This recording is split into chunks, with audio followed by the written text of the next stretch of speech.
This Memorial Day weekend, as we fire up the grill, let's take a moment to fire up our health. This Sunday morning at 10 on Living Well with Robin Stoloff. From digital detox ideas to making a better smoothie, sun safety, and staying active outdoors, we've got your feel-good weekend covered. Plus, I talked to a doctor on AI and how it's improving healthcare and a healthier way to get your grill on. Living Well with Robin Stoloff this Sunday morning at 10, powered in part by the ACUA and Atlanticare. Good morning and welcome to Living Well with Robin Stoloff, empowering you to live a healthier life. We kick off the unofficial start of summer with Memorial Day tomorrow. Yes, it's here. So take out the beach chairs, fire up the grill, and soak up the rays. But remember, we need to protect our skin. May is Skin Cancer Awareness Month. It's the most common, yet one of the most treatable types of cancer if detected early. To reduce our risk, dermatologists say sunscreen with SPF 30 or higher is a must whenever we're outdoors, even on cloudy days. And if you plan to be outside most of the day, be sure to reapply it every couple of hours, especially after swimming. Remember the phrase I coined, redo in 2.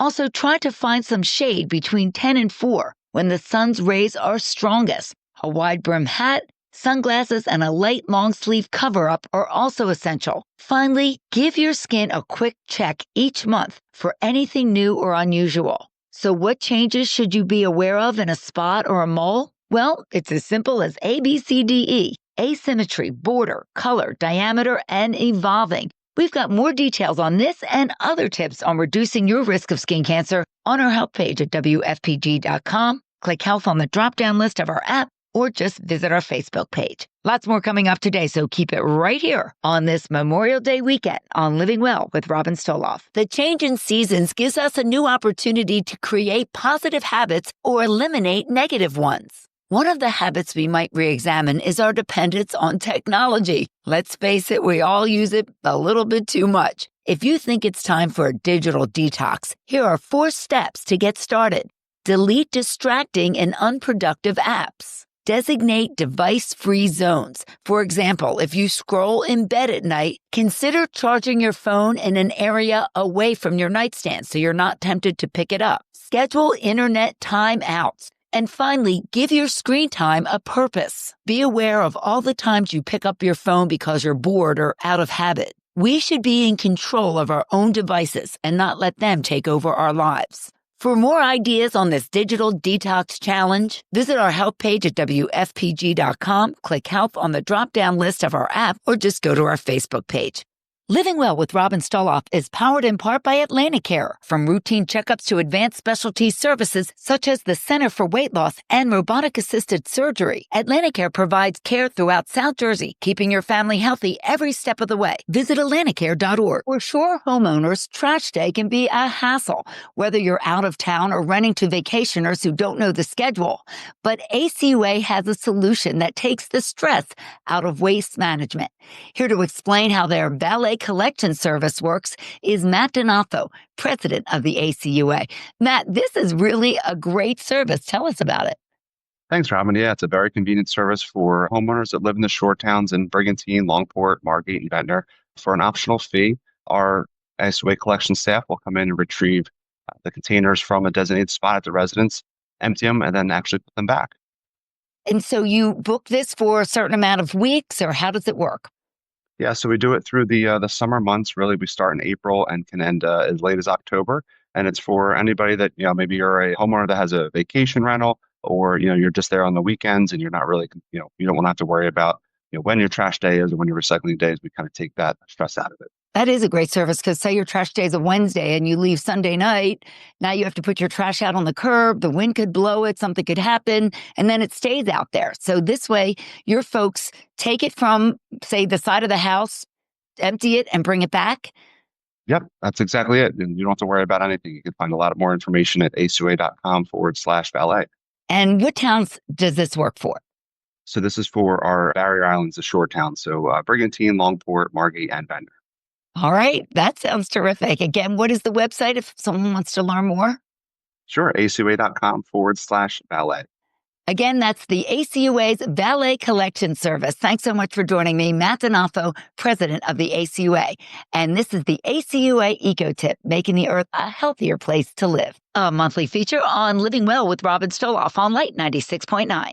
With warmer weather and longer days ahead, we'll be spending more time outdoors, and that's a good thing. Being outdoors benefits both our physical and our mental health. Spending time in nature can promote a sense of calm and help reduce stress. Warmer weather also encourages us to be more physically active outdoors, whether it's taking a simple walk or playing a sport. Another benefit of being outdoors, vitamin D. More than 40% of Americans are deficient in this vitamin. 10 to 15 minutes outside, even on a cloudy day, can give us our daily dose of vitamin D. So let's kick off the summer season with more time in nature to help us feel good on the inside and outside. Lots more coming up today on this Memorial Day weekend on Living Well with Robin Stoloff. Keep it right here on Light 96.9.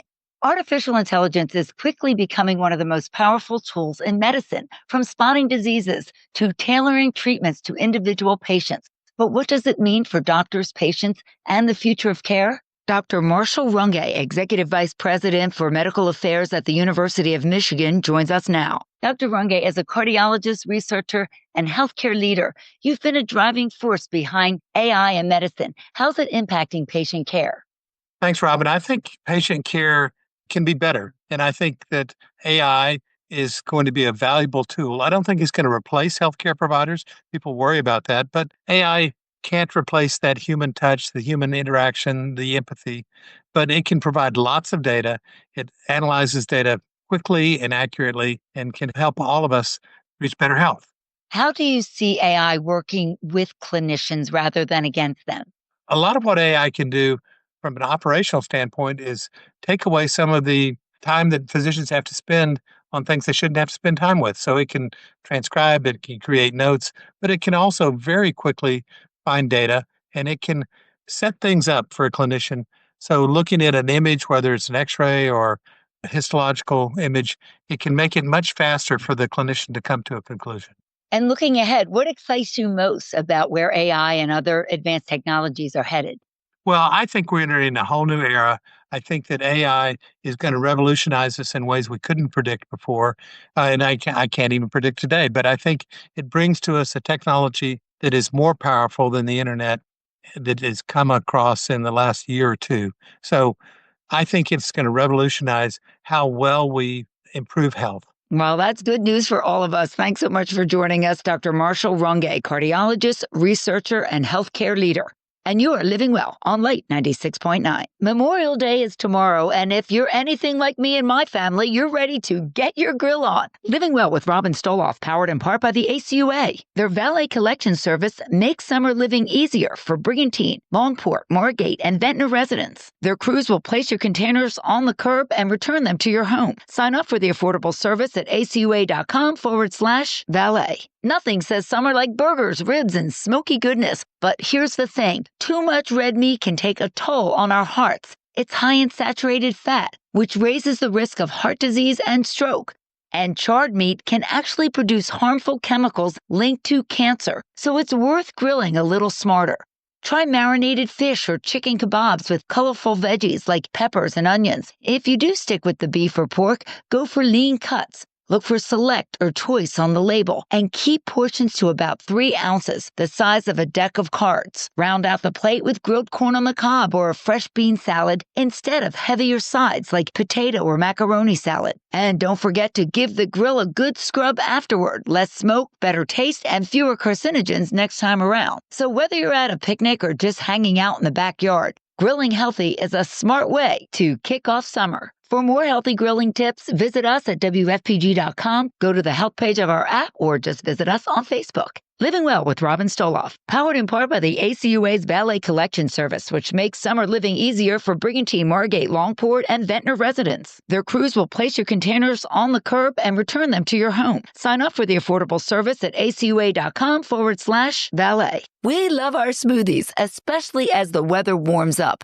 But are they good for us? Well, it depends on what's in them. Here to talk more about that is Courtney McCormick. She's the corporate dietitian for Nutrisystem. Thanks so much for joining us. So We love smoothies, but some of them are really high in sugar, and you have to be careful about that. Absolutely. Not only the sugar content, but many smoothies, especially if you're choosing those smoothies on the go, can be really high in calories as well. I think everybody loves a good smoothie. I always recommend that if you're going to have those smoothies, really try to make them at home. When we make them at home, we're actually better able to kind of control the ingredients we're putting in there. We can control those added sugar. We can control the calories by controlling the portion size. So if you can make it at home, if you want it on the go, make it at home and put it in a to-go cup and head out the door.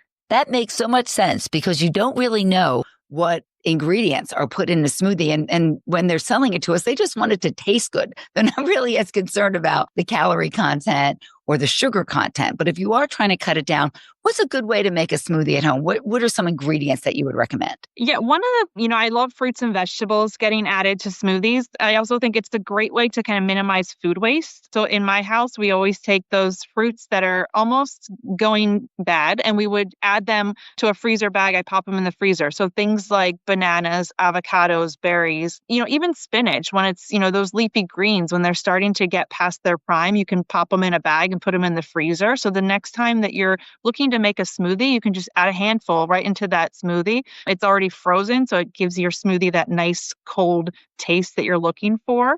So definitely fruits and vegetables are a great add-in. And then also protein. So whether you want to add a straight protein powder to increase the protein in your smoothie, or even add ingredients like Greek yogurt are going to help add protein, or even cottage cheese will add protein to that smoothie.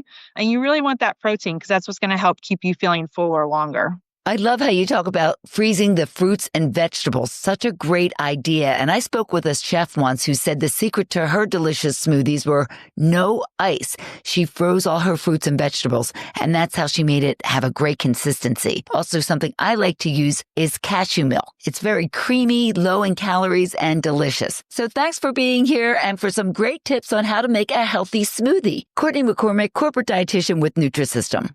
And that wraps it up for me today. Don't forget to check out my podcast wherever you listen to your podcasts, or you can always watch the video of my conversations with my guests on my YouTube channel, Living Well with Robin Stoloff. Please subscribe and stay updated on my most recent episode. And follow me on Facebook and Instagram for bite-sized tips to help you learn more and live better.